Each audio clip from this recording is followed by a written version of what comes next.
Welcome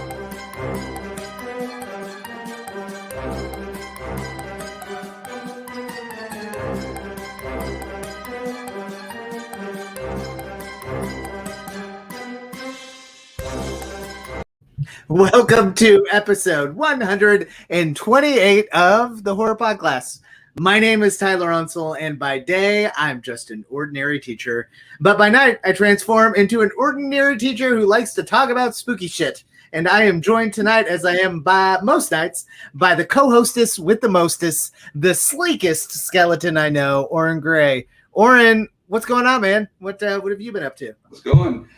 I have mostly been working, as usual, although we are getting into Halloween season, so I did decorate finally. I think it's the latest I've ever decorated, but I finally got decorated like a week ago.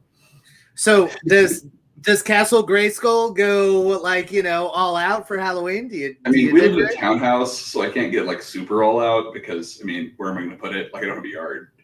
But I put up pumpkins on the front porch, and I put up stuff all through the house. More so, there's like shit. There's a banner. Anybody who's followed my Instagram, like there's a banner that hangs above my TV all year round. That's a Halloween banner that says spooky. Like it's always there. I love it. I love it. That is the podcast studio is where all of my spooky shit gets banished to, like 11 months out of the year, and then that 1 month it explodes out. Like Nosferatu waking up or something. So yeah, we're in the midst of the office exploding out, but that's the fun time of the season, right? Yeah. Well, tonight we're going to discuss what we've been reading and watching. We're going to highlight some free content on the internet with our dark corner of the web. And then finally, we're going to travel to Italy by way of Seattle with James Wan's newest Giallo tribute, Malignant. And I think we are both super stoked to talk about that. I'm very excited to talk about Malignant. But before we get there, what have you been reading? What have you been watching? What's going on with you when it comes to consuming content?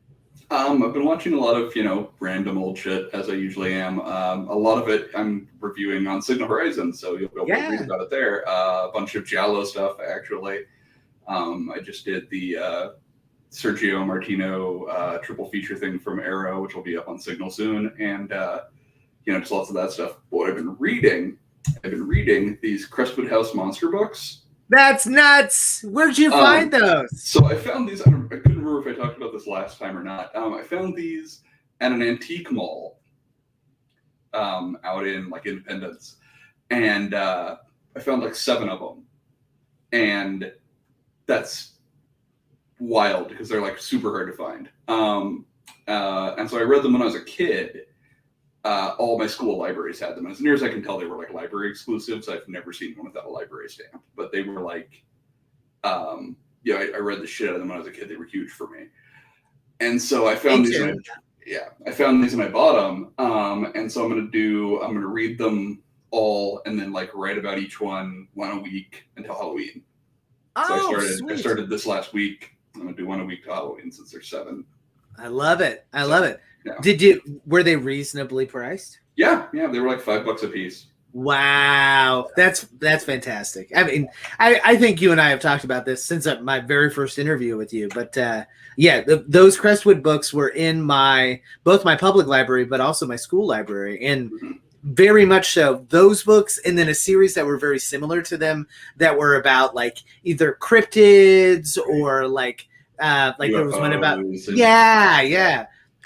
they were so informative to the spooky, curious little kid that I was that I can't not look at those things and just be taken back to Union Chapel Elementary School. This is the best time ever. Yeah, and like I love that their branding is just like the same for every book, so they're very distinct. Like you can just look, you can tell from across a room, you can spot one. Yeah, right, exactly. You're like, what is that? Yeah. But here is the weird thing, I forget the term for it, but it's like, it's Bernstein Bears, not Berenstein Bears. And it's Mandela effect. Yes, that's it, right? Yeah. I remember them being orange though, and not blue. Okay, there's 2 series. That's okay. The thing. There's an orange series. The orange series was first. The orange series came out in the late 70s, early 80s. Okay. And then the blue series, or the purple series, came out in the mid 80s. Okay. And so, like, the orange series are hard. I mean, they're easier to find. You can find more stuff about them, but they're very expensive because they're the more desirable ones. They covered the big movies, so like they're Frankenstein, Dracula, kind of stuff, Godzilla. And these are like weird B-side movies. So we've got like Ghost of Frankenstein here, and like Revenge of the Creature, and like Dracula's Daughter and shit like that. Nice. Well, I think the very first book I ever checked out was Bride of Frankenstein, and I think that was one of the original run. Yeah. And it like essentially what made those books so great is they had so many of these film stills and that kind of, and it was just what a wonderful adventure as you kind of fly through all of this. So very good. I have nothing nearly that cool. What I have been reading and watching, first off, Dread Distribution has a new movie out that we actually reviewed as part of Phoenix FearCon like a year and a half ago, but I revisited it last week. It's called Bad Candy. It is a Halloween anthology. It's really, really fun. It's got a ton of practical effects. I had a great time watching it. I will go ahead and make the claim. It has a few like kind of special effects that will probably not age super well, but the CG in Bad Candy, I think, might actually be a little better than the CG in Malignant, just because it's used so sparingly and not for giant, huge scenes, kind of like giant, huge scenes. Right. Like, a Keanu Reeves Matrix-esque, final battle, where she kills like 30,000 cops. All back. All backward. Right.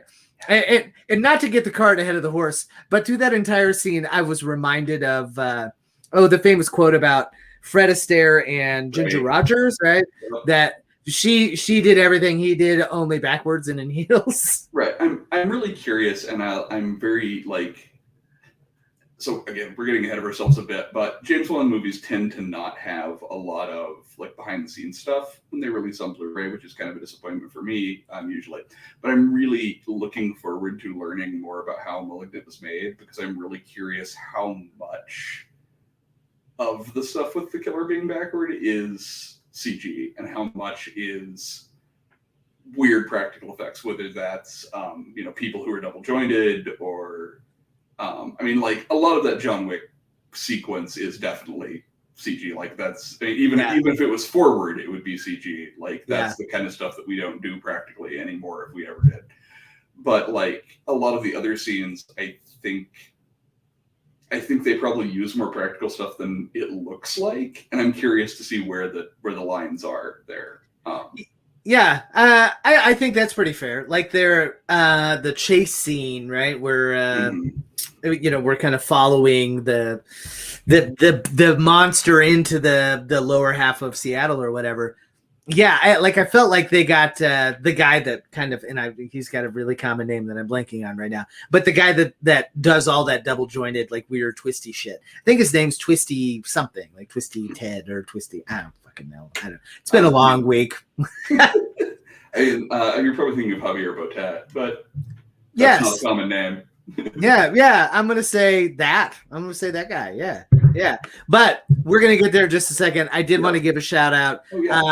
I am maybe halfway through, 3/4 of the way through Nick Cutter's book Little Heaven, which has surprisingly some really effective like folk horror to it, like American folk horror too, which is kind of my jam, and I really appreciated that. It certainly feels a little more like noir-y as opposed to his other stuff, which I have really enjoyed too, but it's definitely like very strictly horror. This is a little more inventive. And the last thing I want to say about what I've been reading, watching, and all that jazz, my wife and I sit down and watch Evil on Paramount Plus now.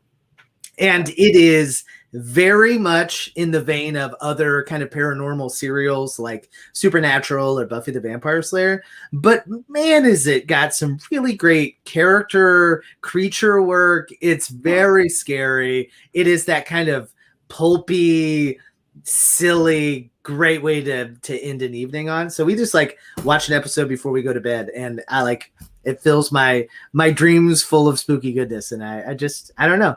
Yeah, nice. If you haven't checked out Evil, you really should give it a chance. No, I have not. It's quite good. Yeah.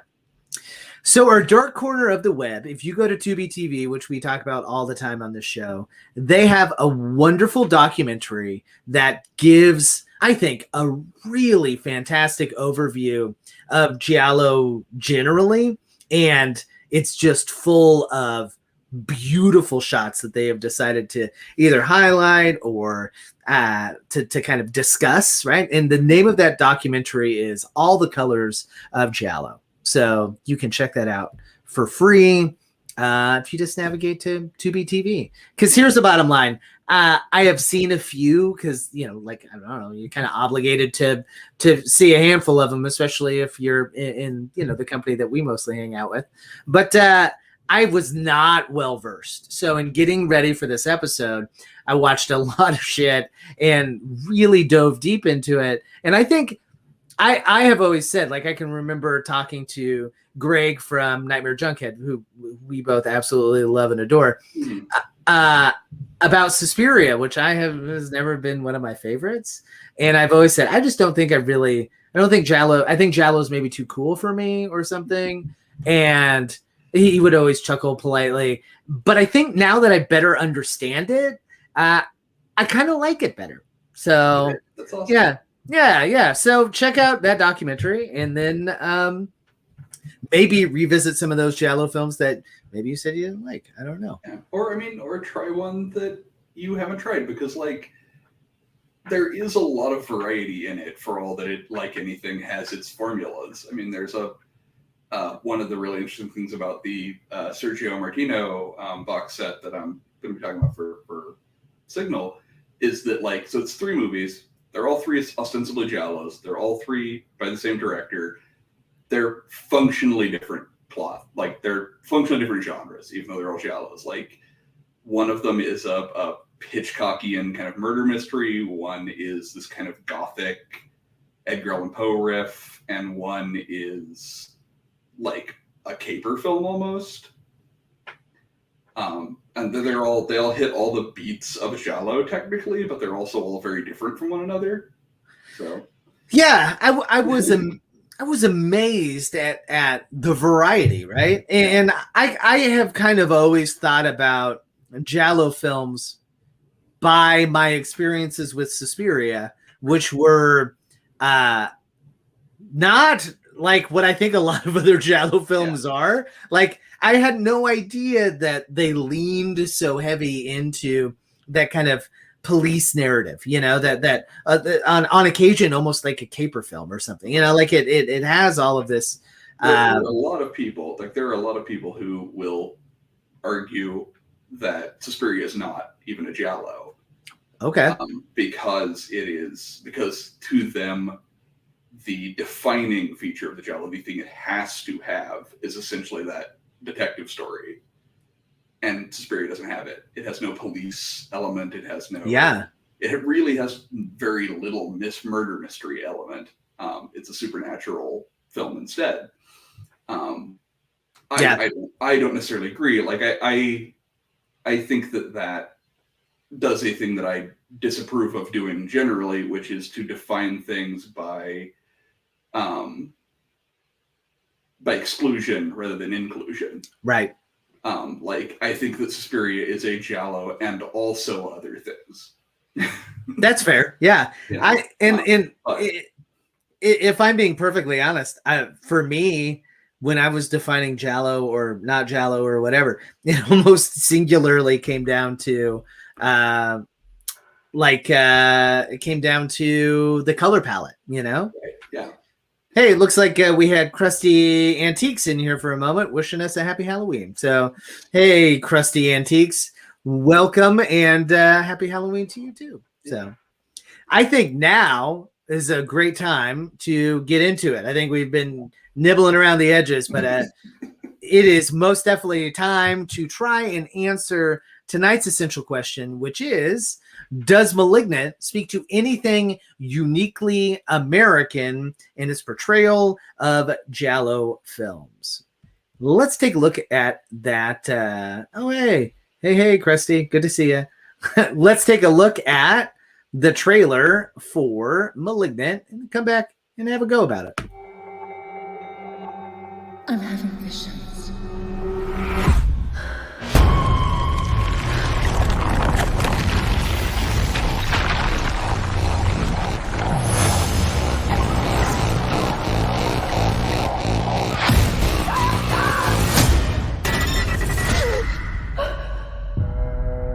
The body of Dr. Florence Weaver was found brutally murdered in her home this morning. Did you know her? No, but I saw her die. I'm seeing things. I'm seeing murders as they're happening. Hello? He says his name is Gabriel. I think he's someone from my past.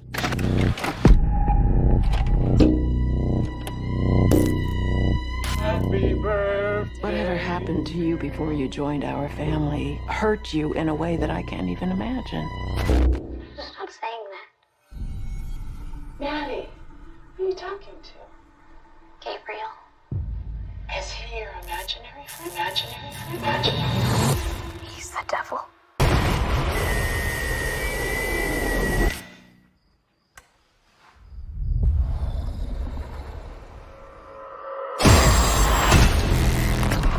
Whatever it was, it's back.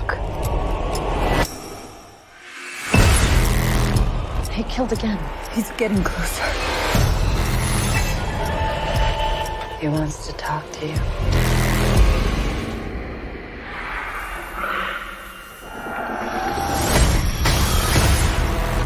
Mom, what do you know?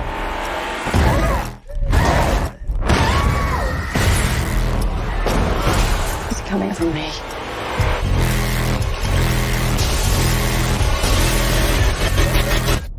Who are you, Gabriel?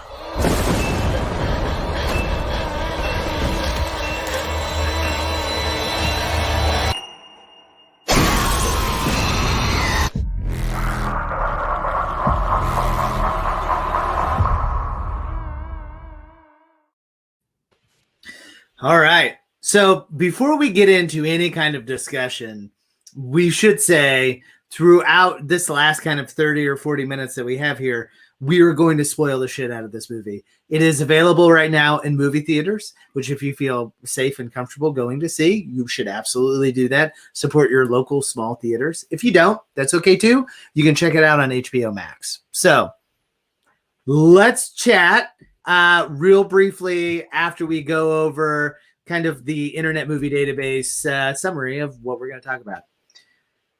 In the movie, Madison is paralyzed by shocking visions of grisly murders, and her torment worsens as she discovers that these waking dreams are, in fact, terrifying realities. I think it does a pretty good job of not spoiling the movie, and Yeah. you know. I was gonna say, like, I love how much the trailer is a trailer for a movie that's completely not the one you're about to watch. Like, Yeah.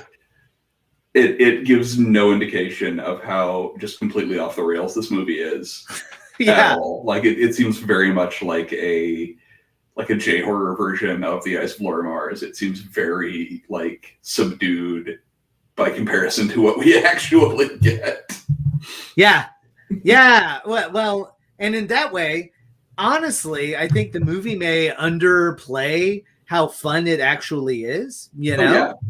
So, like, the movie really utilizes some interesting techniques, right? And some of what you see in the trailer there is this beautiful conceit where, like, the reality around her melts away, right? Like almost physically melts away. And I think that is a brilliant way to go about showing the ultimate twist, which is again, skip forward, go watch the movie, revisit, because I really, really don't want to spoil this movie for anybody. Yeah, but we're going to. We can't. It is impossible to usefully talk about this movie without spoiling it. So yeah. So long story short, Gabriel is a conjoined twin that they had removed from our main actress, our main character. Yeah, right. When she was younger, but it was growing out of the back of her head, and so some of Gabriel, the conjoined twin, still exists in her brain and gets rewoken by her abusive husband, and then shit gets wild. Yeah, and that's such an oversimplification of how fucking wild it actually is. Like the explanation of what they did and how Gabriel rebuilt himself is so messed up and just it's wild. Yeah, and I don't know if I fully like. So he was like a full-on twin with like arms and a face growing out of the back of her back, right? Yeah. And so they remove all of that, but at some point at the end of this film, she pulls her head apart, right? And so they when they remove it, they put his face back in. Like there's actually a shot of them, like, because they were connected at the brain, so they couldn't remove the head part. So they just put it inside her head because there's totally space in there. Incidentally, right. There's room for a whole other face in the back of my brain. Absolutely, a thing that's really true. I can't. Like, that's your one beef with this movie, right? But no, like there's a scene where they literally like push it in. It's very disturbing. And then like put her head back together, and so he's like popping out of the back of her head after her husband cracks her skull. The movie starts at a breakneck speed, and I remember complaining a lot on the last season of the Horror Podcast that I just wanted to fast burn. I just wanted, and this movie is as fast a burn as it left a burning sensation in me that lasted way too long, right? This movie starts out at a run and does not stop. It is, I'm like, oh shit, that guy's like slapping his wife around. That's not good. And then 10 minutes later, he's dead and shit's wild. Right. Even before that, you get that like super like melodramatic like hospital sequence at the beginning. Which also tells you, like, I mean, we've spoiled the shit at the end of the movie already, but like that first like 2 minutes tells you so much more information than the trailer gives you. Oh yeah. Like the trailer sets it up as it's going to be this big, like, oh, it's a mystery, what's going on, blah, blah, blah. And the like first 2 minutes are like, oh, there's this weird monster twin that can control electricity. Here's him behind a curtain. Yeah. By the way, like in 2 minutes, it's wild. Like, well, and it 100%, like, I think maybe, and I went back and watched it some. It's got some Dutch angles and some, and you're 100% right on the melodrama, but like, it almost makes it difficult to read the tone of the film, you know, because it's like, shit, am I watching like a straight up horror movie, or is this like Gremlins 2 and everything's kind of tongue in cheek, and like, what am I getting myself in for? Like, I've seen the screenwriter talking on a Twitter a couple of times and like suggesting that, like, replying to people basically, and essentially suggesting that, like, to some extent it's intentionally written in cop show cliches. Yeah. And I mean, it 100% is. Like, it 100% is written in cop show cliches. Like, there is not a word that falls out of a person's mouth in this movie that you did not hear on, like, CSI whatever. Oh, yeah. It's like CSI Seattle with a crazy serial killer superhero monster. Yeah, like, it even doubles down on the dynamic between the two detectives, right? You have, like, the kind of wizened old, like, like, I'm not going to take shit off anybody, blah, blah, blah. And the kind of younger, more sympathetic cop. And which is not what I expected. So yeah, everything in this movie, it's like, I mean, we're going to talk about whether the movie's good or not, I guess, ostensibly, but I'm not sure how you can even tell. But like, nothing about it is good in the normal way, even when it is good.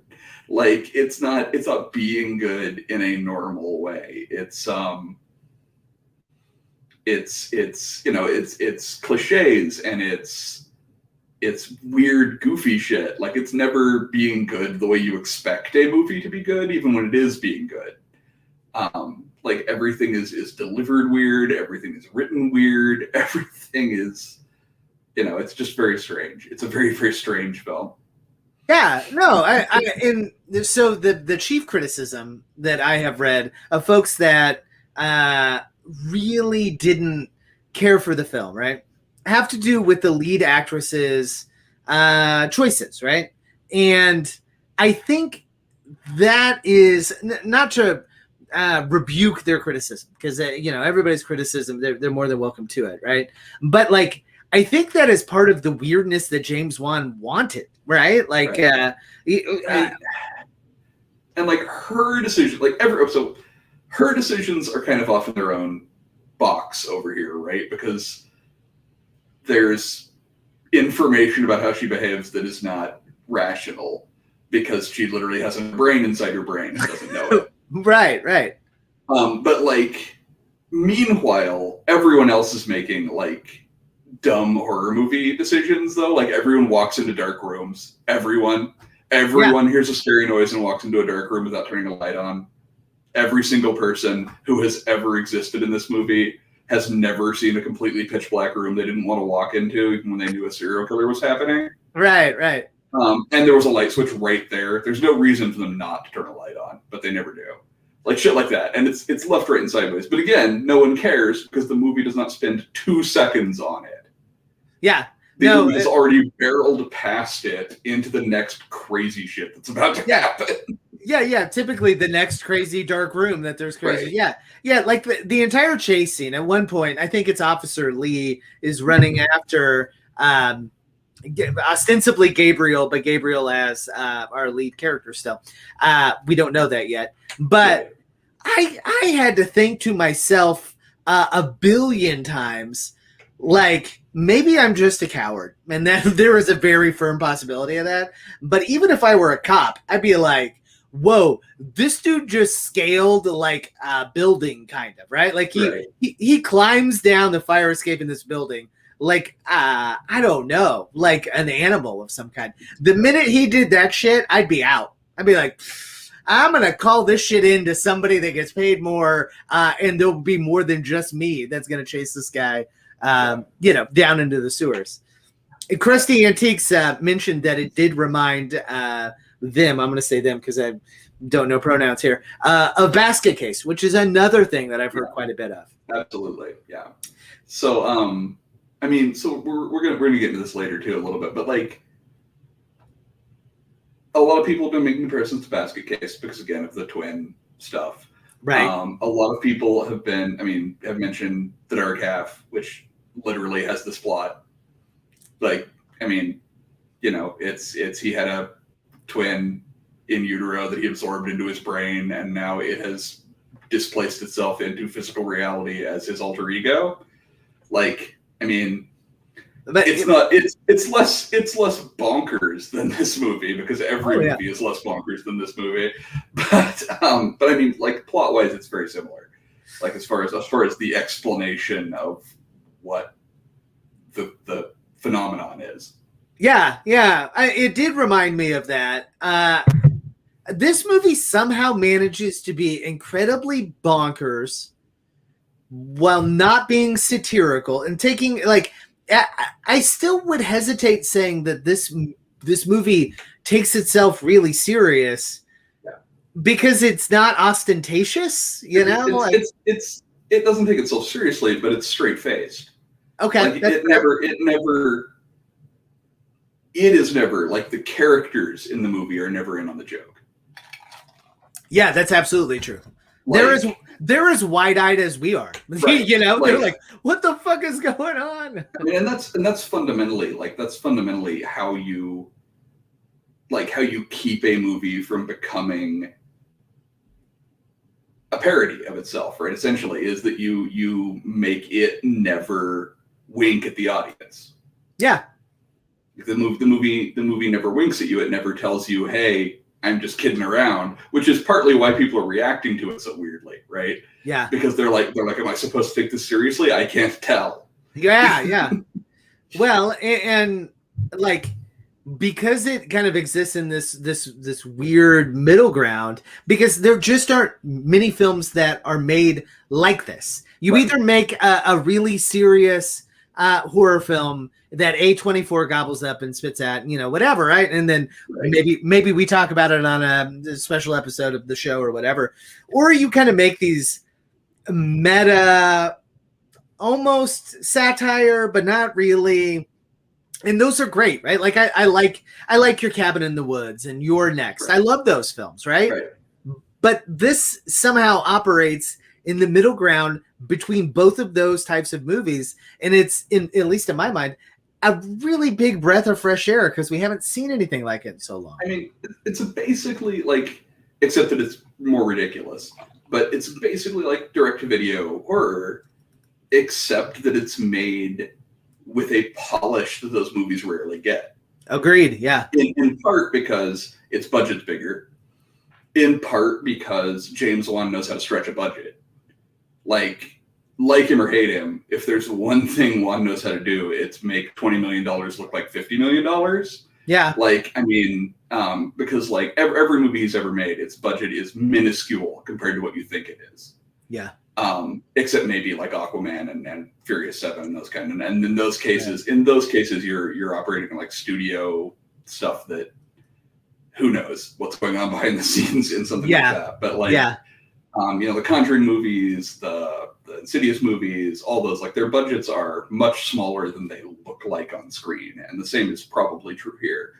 But this movie looks like a blockbuster budget movie. Yeah. For all that it's a fairly contained character piece until the end. But like, it looks polished, it looks sharp, it looks glossy, again, to its detriment for some people. But it looks expensive.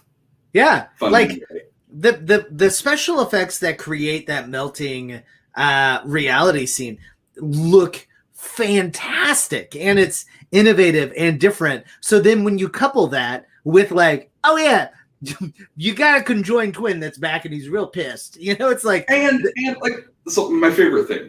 Sorry, I'm going to interrupt. No, you're good.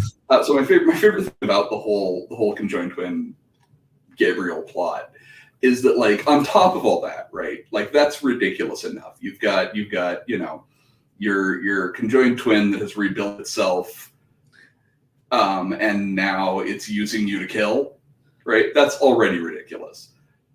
Also, by the way, we're going to mention this, and you just have to accept it because we're going to spend a second on it, and then it's gone. Also, this twin that you have in the back of your brain has superhuman strength and can control electricity. Yeah, electricity. Why? I don't know. Yeah. Right. They give literally the most passing possible explanation for that is like humanly imaginable. It is what would be his comic book origin story if he were a comic book character, which he is. Most definitely. Is like so that you could summarize it in one sentence. They used electric shock to keep him sedate.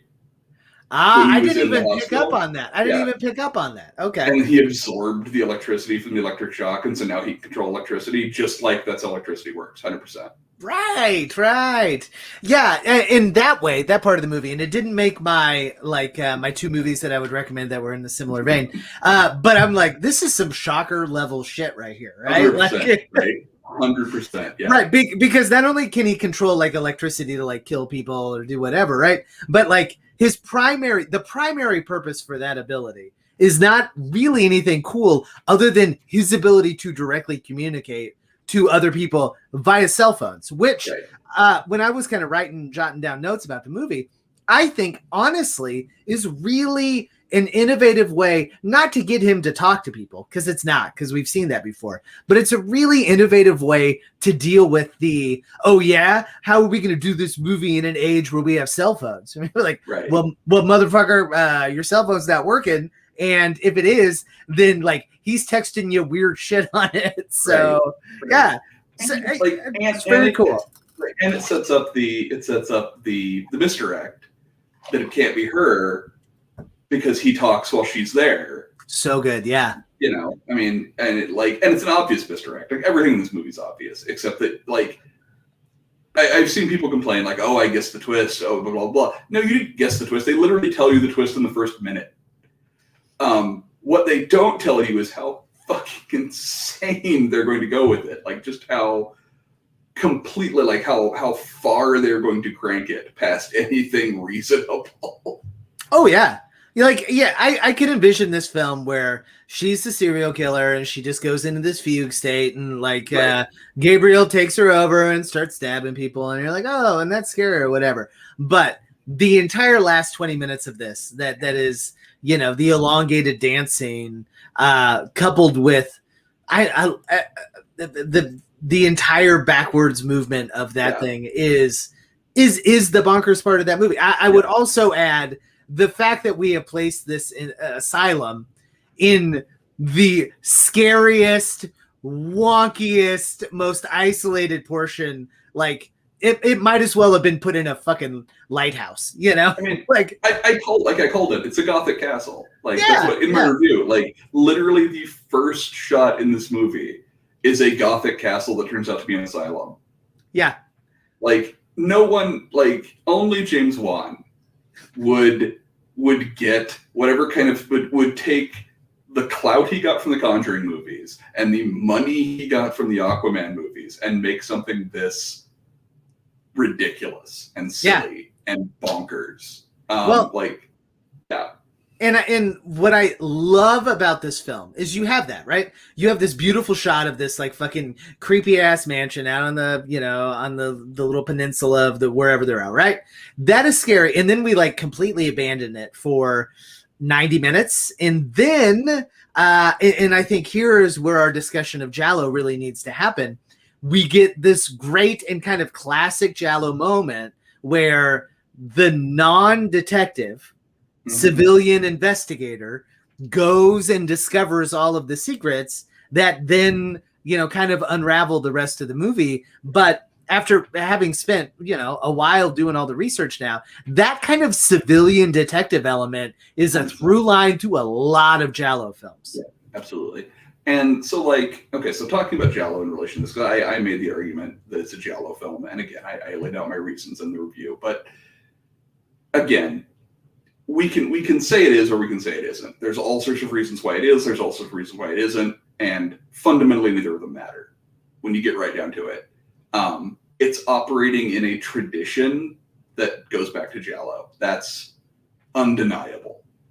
Yeah. And whether it is one or not is immaterial to that, which is the actual relevant thing. But like specifically, Argento's Giallos, which are what a lot of us come to the genre from. It's what you mentioned you came to the first place. Like Argento's Giallos are what most people who are horror fans now looking backward at Giallo, like that's what they think of, that's what they remember, that's usually what they're talking about. There are Giallo fans who get into like, Sergio Martino and Fulci's Handful and Bava's originals and blah, blah, blah. And honestly, Bava can go into this discussion too. Like Wan, less than operating in the Giallo mold specifically, Wan is referencing, like he's a big fan of Argento. He's a big fan of Bava and like all his lighting choices in all of his movies, in his lighting choices, in his camera choices, they're very inspired by Bava and Argento, who, Bava inspired Argento inspired, Wan. But like one of the things that comes up in Argento's Giallos, especially really heavily, and it's something I've picked up on and written about a number of times, is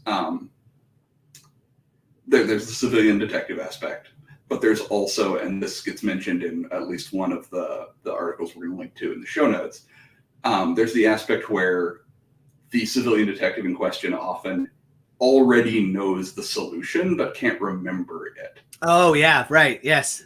And so it's a matter not of actually solving the crime in the normal way. It's a matter of looking for the piece that will unlock that memory for you. I like it. I like it.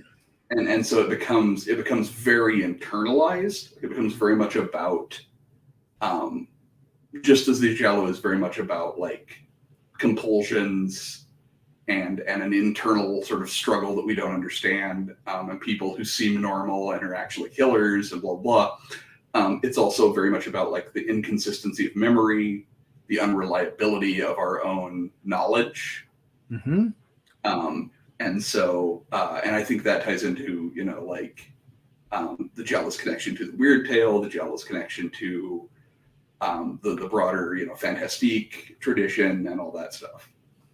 Yeah. Well, that is there are so many things that I'm gonna link to here in the show notes. We are not going to get to all of them, but there is just some fantastic, I think, literature out there that has been written about Giallo. And the one that you mentioned here, I specifically wanted to give a shout out to. It's from The Philosophy of Composition, maybe originally, but it's by Michel Delville, and the title of the article is very long, and here it comes. On the Giallo considered as one of the fine arts, with attendant considerations of the weird tale, the dark, grotesque, and other Argento's films. So the long and the short of her thesis here is that all of those kind of subgenres are linked and linked through some of those qualities that you talked about. And I think both of us have an affinity for the kind of weird tale in general. So I love the idea that this kind of fluidity of memory is important to both of those. And like James Wan goes full in on that idea, you know, right. Like we're going to bury the memory of your twin literally in your brain, right. You know? Like, oh yeah, there's a moment in the movie where like by this point, both me and the person I went to see the theater with were like had to figure out what was going on. But she says like there's something there. It's in the back of my head, right? And you know that's a phrase we all use, right? Like I'm trying to think of something, I can't remember it. It's right there. It's in the back of my head, but I can't think of it. But in this case, literally, it is literally in the back of her head. There's like a face there in the back of her head. Right. It comes down and says hi. Yeah.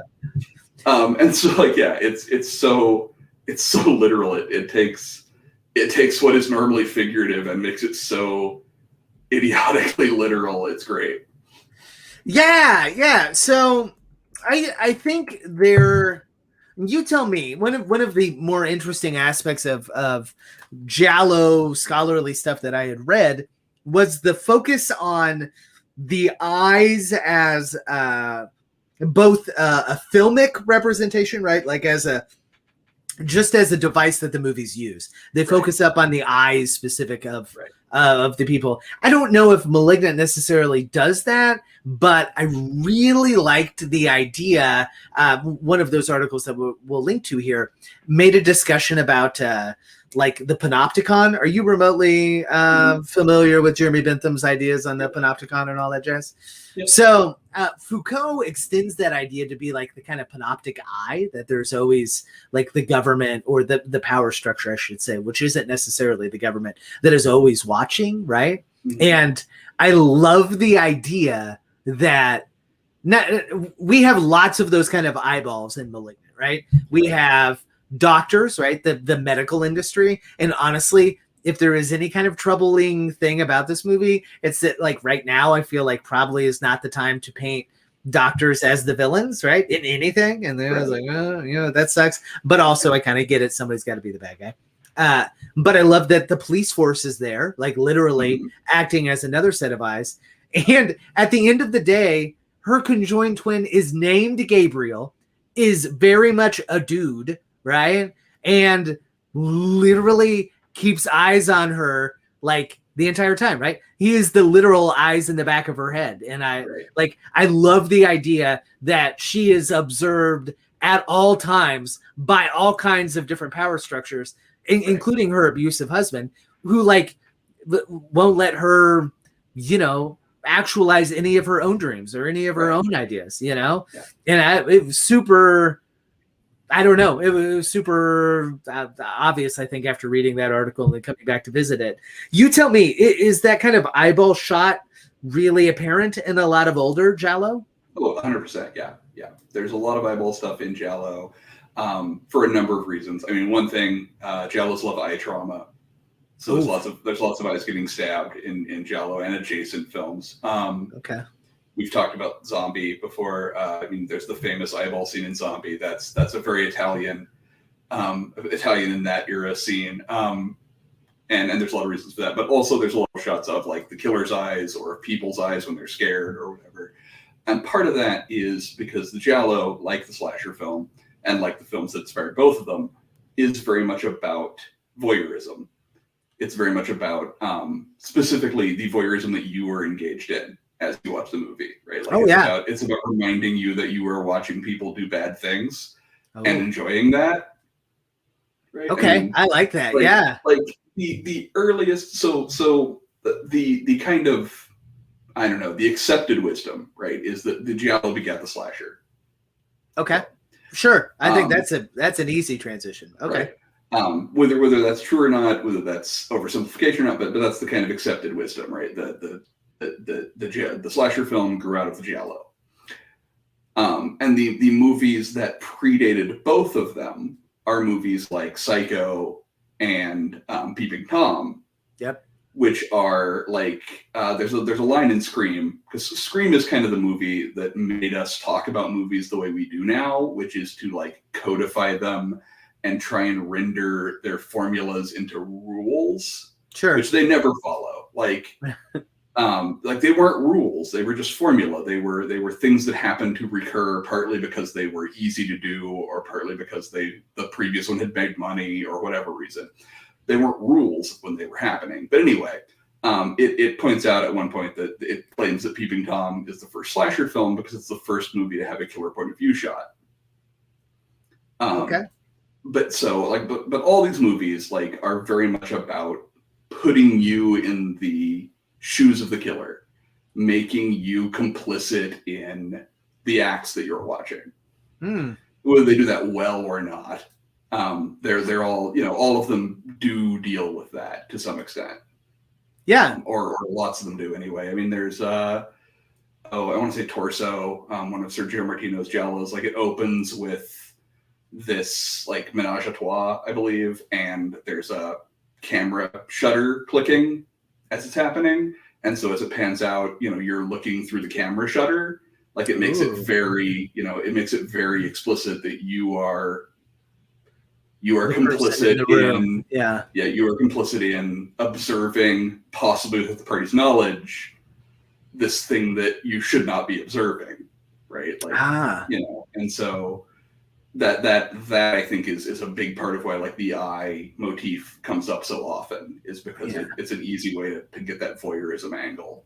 That's fascinating. I also think like what Malignant works really hard to deal with that idea of complicity, right? And at least to have a discussion about it, because it almost inverts that idea, because like it works really hard to make sure that our main character isn't complicit, right? Like we get this really brilliant scene of Gabriel in the prison cell who just beats up every like female criminal from 1985 to 1997. Like, oh my god, the people in that jail cell. Oh my god. It's like the Village People, right? Just in there is full on like a blaxploitation character. Oh yeah.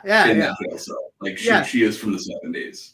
But I love that. Like Gabriel totally waxes all of them, right? And then we get like maybe 10 minutes later, as they're kind of revealing or doing whatever they're doing, we just see her sitting pleasantly in the cell, and like that is how she is. So it removes some of that, I don't know, some of that agency for sure. But well, we were talking about the Panopticon and about her being observed, and Gabriel, like her abusive husband is just Gabriel again. Yes, right? of Like, course. Gabriel is already this abusive partner. He doesn't want her to have other connections. And ultimately, the horrible thing we learn at the end, which again, you can probably see coming, is that he's been explicitly keeping her from realizing one of her dreams by literally eating her unborn children Yes. to give himself form. Yeah. Yeah. It's I mean, and that's like without her knowledge, and in a way that makes it seem like she's at fault, right? He's been doing this and gaslighting her, yes, all this time, and I mean he is another abusive partner that she can't escape from because he literally lives inside her head, which is a compelling parallel. Again, not to suggest that this movie is anything but stupid, because this movie is incredibly stupid. Yeah, but like it's an interesting parallel between like what people who have post-traumatic stress disorder and people who've been abused deal with, which is essentially having a voice inside our heads that is our abuser again, that goes with us even when we leave and tells us all the horrible things our abusers said to us and says, you're not worth it, you're bad, you deserve this. And, we have to go through therapy and all that stuff to learn how to do what she does at the end, essentially, which is lock that voice up and not listen to it.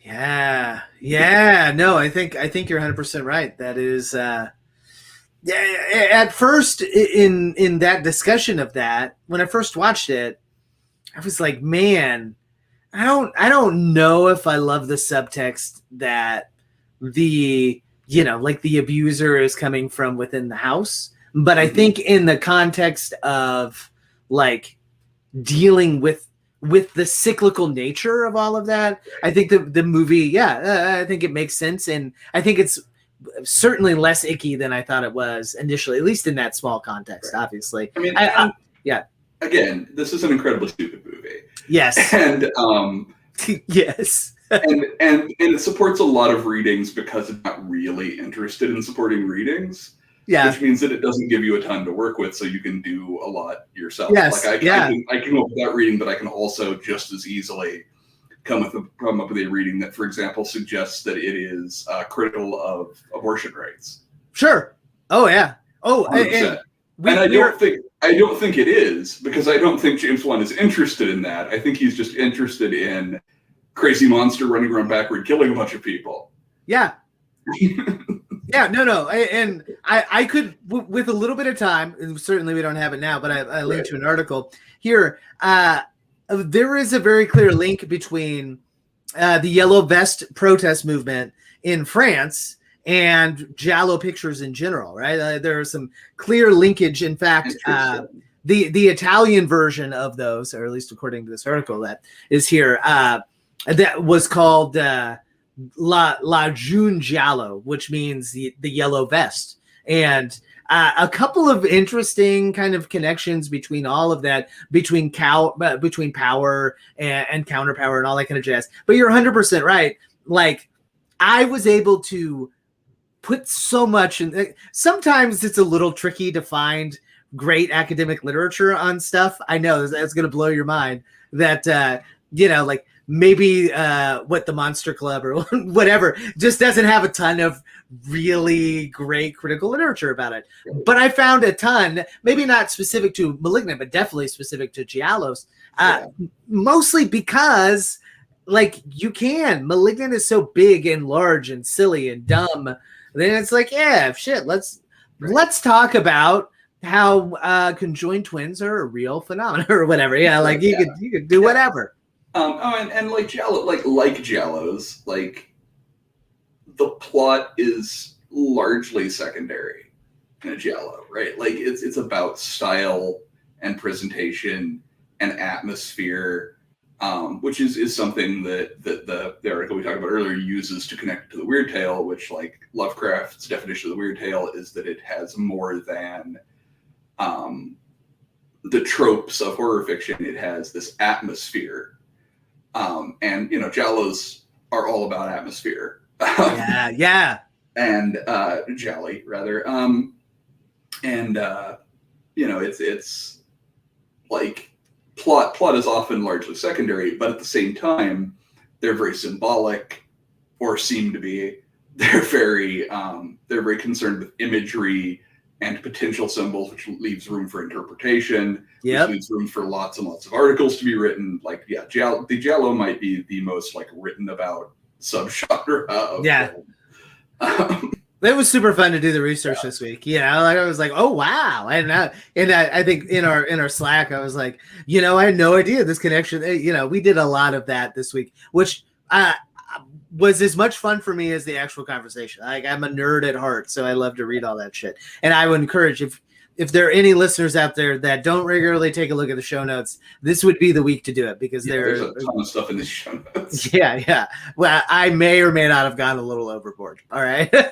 So we are running a little bit behind time. So let's, before we get to our 4 films, you have a pitch for our sequel. What is it?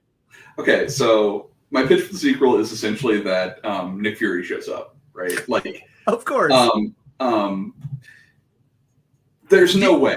There is no way that this movie ends the way it implies that it ends, which is that everything's fine now. Right. Because even if we assume that someone accepts the argument that you didn't kill all those people, your conjoined twin that lives in the back of your brain did, no one is going to accept the justification that, no, it's fine, I've got him under control now. You killed like 100 people. Right. And so like my pitch is basically like the government or someone steps in and says, okay, we know what you are. We know what Gabriel is capable of, because Gabriel is a superhero. And she implies that she has all his powers now at the end. She has his superhuman strength. Presumably that means she also has this ability to control electricity. So the government steps in and they're like, okay, here's the deal. You do black bag work for us, essentially. And we don't put you in a prison or kill you. Okay. Because I mean, what else are you going to do with someone who like essentially has a split personality, one of which is a serial killer, and both of them have superpowers? You can put them in a box or you can kill them. You cannot trust, oh, it's going to be fine. It's fine now. Don't worry, I've got it under control. Like, that's not a reasonable course of action. So yeah, they basically make her a one-person Suicide Squad. I love it. I would give my money freely. Okay, and so interestingly, and I want to mention this before we wrap up, in 2011, James Wan was credited as the story writer. He did not write the script. He wrote just the story for a 4-issue, I think, comic book series. Came out from Boom Studios that was called Malignant Man. Whoa. And it basically had this movie's plot. No. It was about a guy who had what turned out to have been a parasitic twin that gave him superpowers. Oh, so he's just been sitting on this shit. Apparently, yeah. I have not read it yet, but I'm going to get a hold of it and I'll report back. I'll put the link to anybody else that wants to buy a copy in the show notes. Interesting. I like it. All right, so we got to do these last 2 parts real quick here, Orrin. So what two movies did you say were good films to go along beside this one? So my first pick was The Dark Half because of the reasons we were talking about. Of course, absolutely. My second pick was going to be The Eyes of Laura Mars because it has the same, like, I'm seeing the visions of what a serial killer is doing, blah, blah, but it's actually way too, like, upstanding a movie to go along with this one. It's too actually good. So I went ahead and picked Dead Silence instead, which is James Wan's only other movie that is this bonkers. And man, is it ever. Very good. So I picked Upgrade, which I think very much has at least some of the same central conceit, which is like something else living inside of your brain that makes you do shit. It's also got wickedly wild fight scenes in it, which if you haven't seen Upgrade, it's Lee Winnell who did The Invisible Man. It's fantastic. It's very, very good. Great. I wouldn't necessarily call it horror, but definitely like action horror. It's definitely horror adjacent. Yeah. Yeah. And then M. Night Shyamalan's Split, which I think obviously is tapping into that same kind of different personality thing, but it's got an equally bonkers ending to it. Right. And it's also presuming that, basically your monster is a superhero. Right. Yeah. And but that's not even a spoiler because there's another movie where that is the premise, right? Like they made a third movie. So well, and in the final 20 minutes of Split, again, I saw it with my wife who doesn't necessarily love horror movies, but she really enjoyed this one because it's like, are they really gonna do what I think they're gonna do? And then they do it, and you're like, what the fuck? And like that kind of feeling is how you spend the last 20 minutes of Malignant too. So yeah.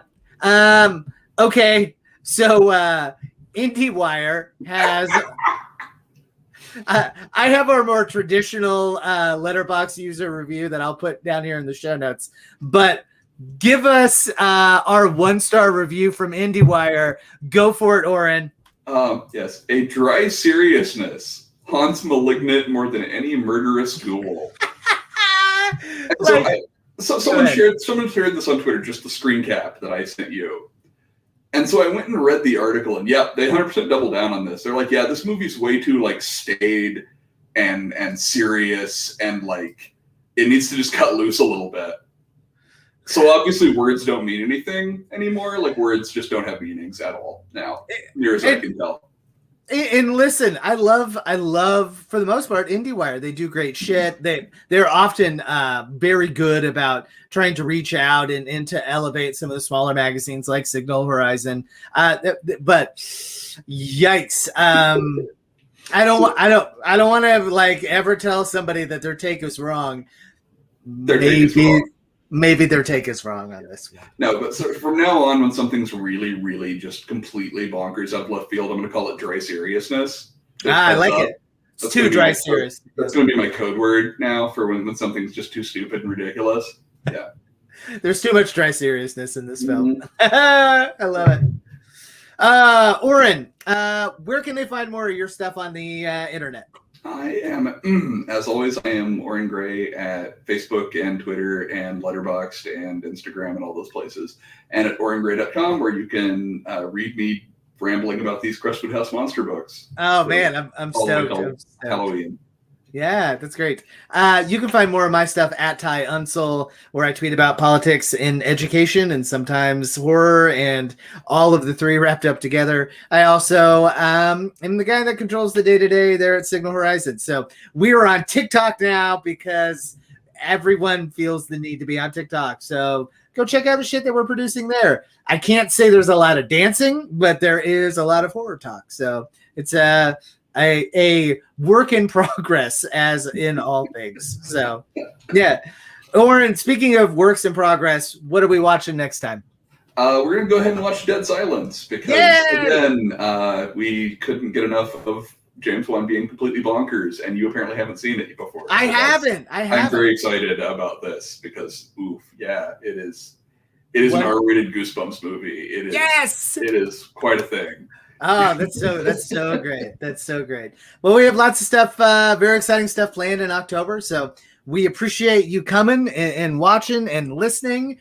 And if you ever have any questions or concerns about what we're talking about here, if you want to pitch me an article or you just want to pick my brain, this is a true story. I got a wonderful email from an Australian academic that had listened to our episode about Dark City and psychogeography, and it was fascinating, and I'd love to hear that kind of stuff. So send that stuff to us because we love to hear when we're doing good or bad. We just love to hear about ourselves because that's the way we are.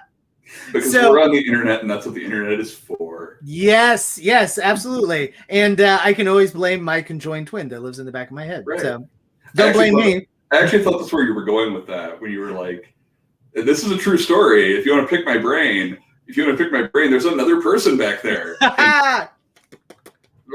Yeah. Oh, that's good stuff. Kuato stuff. Oh, Christ! Hey, go watch *Malignant* again, or the new film, and come join us next time where we're gonna chat all kinds of good stuff about it. And until then, class dismissed. Have a great weekend.